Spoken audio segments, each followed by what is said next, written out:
Okay, so part two, I am going to go through the actual packing list for the Camino side. There are many different ways to do the Camino. The traditional way is to backpack it. Nowadays, we have things called luggage transfers. I was not into the backpacking idea. I didn't want to try and carry everything with me on my back for the entire Camino and then also my Barcelona side. So I have opted for luggage transfer. This means that I'll be walking to hit certain waypoints as my luggage will be transferred for me to each hotel along the way. That's just the way I chose to do it. Like I said, there's no wrong way to do it. You can backpack it, you can camp it, you can do the whole thing in luxury hotels if you want.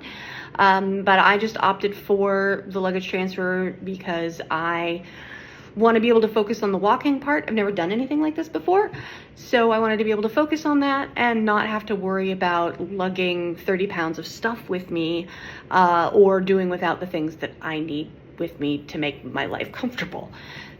So without further ado, let's look at the suitcase. Okay, as promised, this is my Camino side of my suitcase. I've spread it all out here like an airport aesthetic tray for your convenience. 2 pairs of shoes, one is waterproof, one is not. I've obviously broken both of these pairs of shoes in extensively. You don't want to try something like this with brand new shoes. A couple pairs of insoles to change out just in case I want a different profile on my feet. The Oh Crap bag, this has got things like blister control, balm, K-tape, bug stuff, underwear, bras, that sort of thing, and t-shirts, all in merino wool as much as I could find. My pants are the same pants that I use to work out. I wasn't going to change that up last second. Theraball, this is going to come in super handy on my feet. Meds, safety flashlight, very, very bright, as you can see. Pocket knife, I always carry one of these, although do check the restrictions of the country that you're in before you take along a pocket knife with you. You don't want to be carrying something that could be illegal. That's a waterproof pack cover. My garbage coffee, I have to start my morning off with garbage coffee, and then like an adult, I can drink real coffee, but the first cup always has to be this, otherwise I can't start my day. That's my outer layer. You want to do a lot of layering on something like this. It's going to be cold and rainy while I'm here, so it'll be nice to be able to take some things off, put things on, stuff in my pack. This little guy, everybody knows I carry this with me everywhere. That's my humidifier. These are shower steamers in case I get stuffy from it being rainy out here the entire time.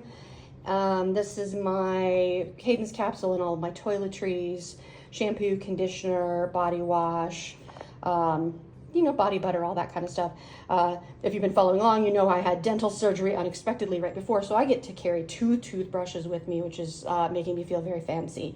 My pack, which is the Osprey Tempest 20, has a hydro thing, so I have water with me at all times. I'm terrible at hydrating, so I'm trying to give myself the best chance. This is my rain poncho, which will cover everything, and then in here are my hat, my gloves, and just sort of the things that I want to carry with me all the time when I'm walking. I carry my ID and my money and everything with me at all times rather than trust that into the luggage transfer.